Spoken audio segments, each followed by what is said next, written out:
Good afternoon, ladies and gentlemen. This is a test of the audio system for everybody who just showed up. I repeat, this is just a test. Turn it hot. Is everybody having it hot or just him? 222? 122? Is everybody hot or is it just him? You're good. This is a test of the audio system. I repeat, this is just a test. 222. You're good. You're good. You're good. 222. Good evening. Good afternoon. 22. Fantastic.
Hi, everybody.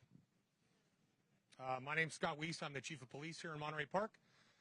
I'm going to start this off, and we're trying to keep it informal. I want to introduce Senator Judy Chu. She's going to start this off. No. There you go.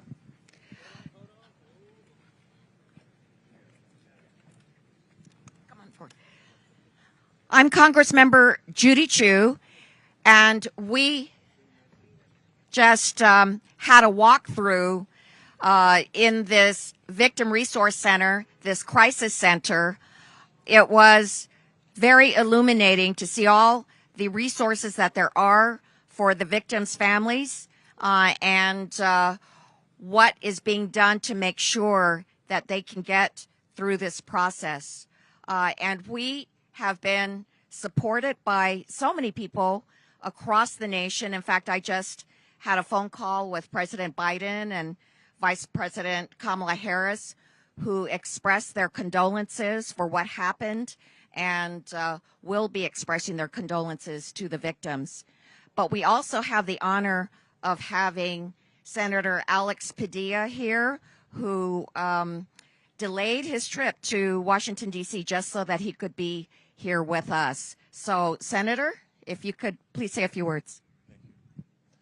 Thank you, Congresswoman Chu. I want to thank Chief Wiese, the Congresswoman, Supervisor Solis, and frankly, all the city, community, and regional leaders that responded so quickly after the tragedies of Saturday night. It's important to be here today to walk through this resource center for families and friends of the victims and, frankly, the community at large, because it's going to take a lot and it's going to take some time. But we know that the community is resilient and the community will rebound. We are committed to working together, not just to support the families and support the community, but to once again use this reminder of the epidemic of gun violence in America. While there's still a lot that we are learning about these particular cases, we won't jump to all the conclusions. We'll let the investigations and legal processes run their course. We do take it as a reminder of the urgency with which we need to strengthen our gun safety laws across the country. Many of my colleagues have pointed out, doesn't California have some of the strictest laws and protections of any state in the nation? And that is true. And they have worked, and it is helpful. But when there's a patchwork of laws and protections to various degrees across states, then clearly there are vulnerabilities that can impact any community in the country. And so for the individuals in the community here in Monterey Park, throughout the region and throughout the country that are living in slightly more fear today because of what's been witnessed, this is a reminder that more needs to be done. Two final things. One, not another minute should go by without once again expressing our condolences and our prayers to the families of the victims and of the survivors and the community at large. They should take heart in seeing their community leadership respond so quickly and work so well together. And last but not least, to call attention to some good news. Earlier this year, last year, Congress actually came together on a bipartisan basis. Representative Chu on the House side, myself on the Senate side, when we passed the Safer Communities Act, which does bring additional resources for mental health, does bring additional resources for crisis response for incidents like this. So it's part of our recognition that communities will need that support, not just in the immediate aftermath of a tragedy, but for the long term. But more needs to be done, whether it's on reducing the types of weapons that are found in communities across the country, access to those weapons, even when it's lawful. We cannot let mass shootings be the norm, not here in Monterey Park, not in California, not anywhere in the United States of America. And with that, let me introduce my friend and colleague, Los Angeles County Supervisor Hilda Solis. Thank you for coming here this afternoon. I want to thank the city of Monterey Park and expressly give my thanks to all the public safety personnel, all our LA County Mental Health, OEM, Office of Emergency Management, including the governor's office, as well as our friends in the federal government, FBI, and everyone that's been helping us go through this in the last couple of days. But I also want to be reminded that there are some special things to be thankful for. The community has come together. Many people are coming forward to provide initial support to many of our AAPI residents, many who are right now in solace and witnessing things that are unheard of. We know we have a lot of healing to do. The LA County will be here. Our mental health services are here on the ground, Office of Emergency Management, as well as our Red Cross, as well as our other secondary agencies. And again, I want to thank the city of Monterey Park. This senior center here stands as a symbol of welcoming for all immigrants. That's how I came to learn this community, welcoming everyone. And it continues to be resilient. It continually will be doing that as we begin to heal, and we have much more to do. We also have some heroes. The young man that now many of us know helped to stop further shootings from occurring in Alhambra. That young man is a hero in the San Gabriel Valley, representing Alhambra. Those are things that we should also reflect on. In spite of someone's senseless motivations to try to kill people or shoot people, this individual did what many would probably never be able to do or imagine, but he saved so many more lives. So let's also think about that as we go through this process. Let us also, through the next few days, remember the families that have lost loved ones, as well as those that are recovering right now. And I thank all our emergency medical staff, our teams, our hospitals, everyone that has played a big role in this whole activity that has been occurring right before our very own eyes. So thank you. With that, I'll bring it back to... Do you want to do it in Spanish? Your call. Anybody in our group here? I know this is kind of impromptu, so... maybe he could say some words in Spanish. Okay, and then I'm going to have Matt talk about the center itself. Okay. There you go. But just briefly in Spanish, and then we'll hear more from the experts here on the center behind it. Brevemente en español, estamos aquí unidos con la comunidad de... Estamos aquí, todos los líderes de la región, unidos, apoyando la comunidad de Monterey Park. Debido a la tragedia de este fin de semana, ofrecemos nuestros pensamientos, nuestras oraciones a las familias impactadas, a la comunidad en total, no solo aquí en Monterey Park, pero en comunidades similares en todas áreas del país, porque merecemos mejor que vivir en temor de violencia, de armas. Hay mucho que no sabemos todavía sobre los incidentes. Las investigaciones siguen, pero lo que podemos contar es que nuestro apoyo no solo es de hoy, pero es de largo plano para ayudar a las familias y la comunidad de Monterey Park a sobrevivir, recuperar y de nuevo ser una comunidad tan fuerte como la conocemos. Muchísimas gracias.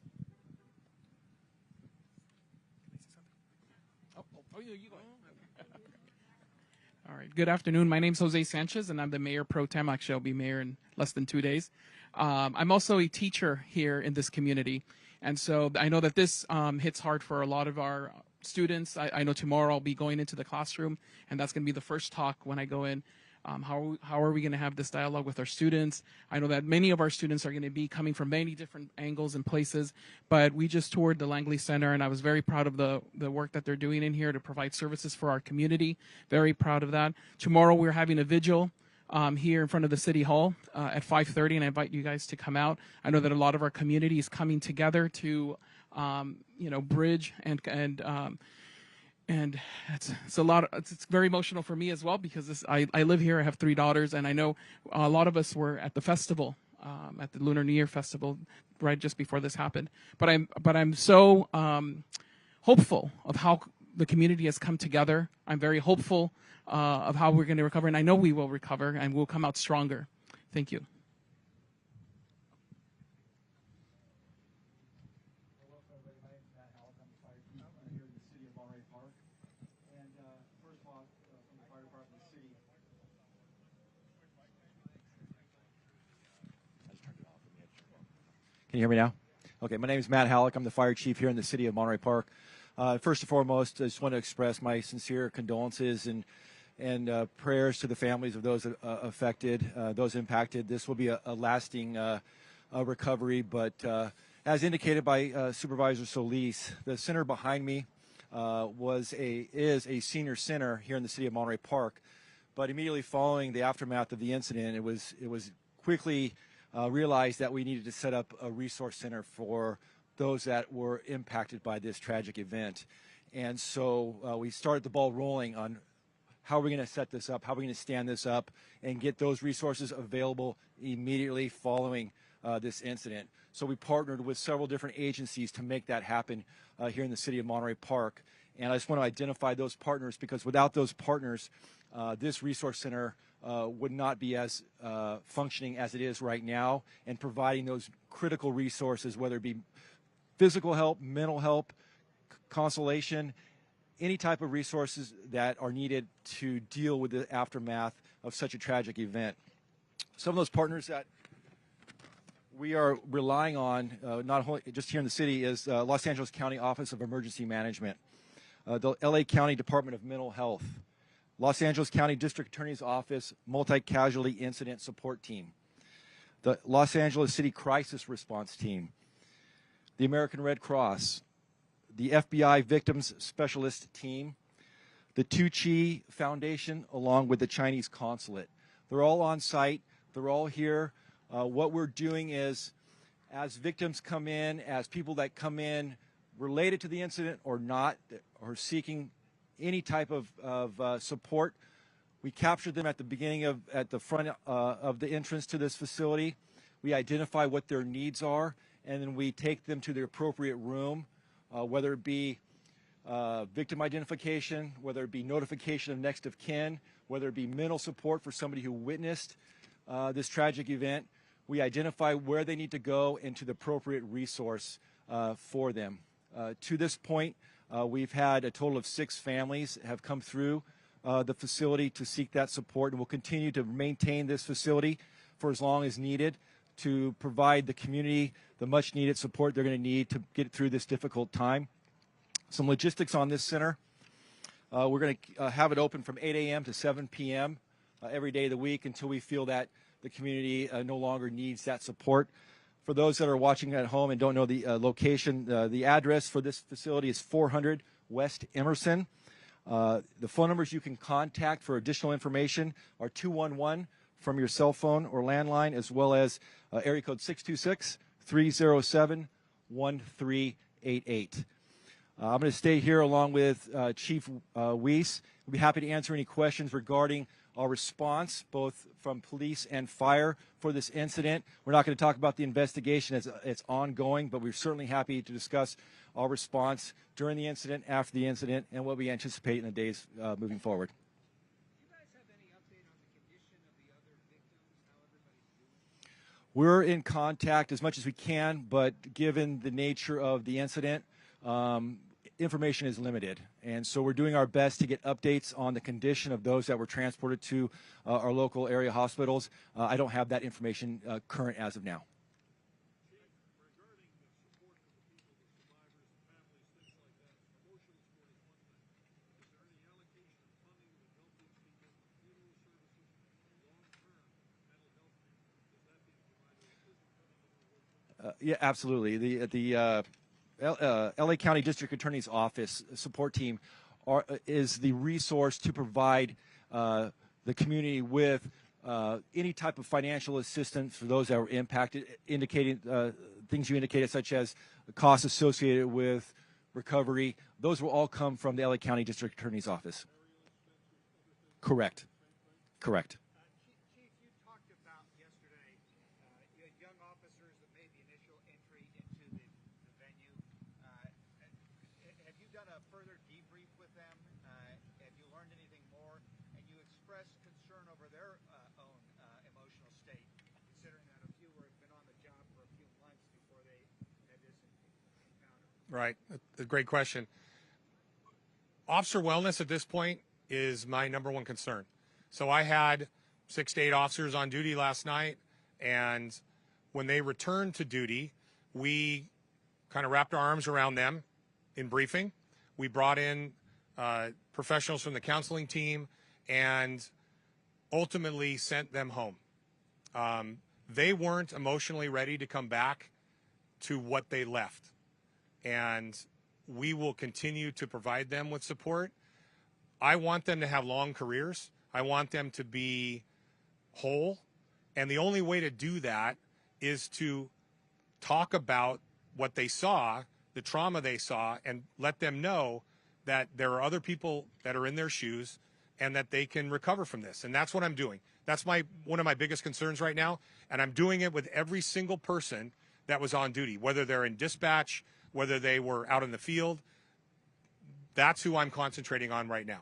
Have you learned anything more about the timeline? No, the timeline is still, I haven't reviewed any body-worn camera or anything like that. That's all part of the evidentiary process. I'm not at that point. At some point, I will conduct a debriefing with everybody present because we learn from those things.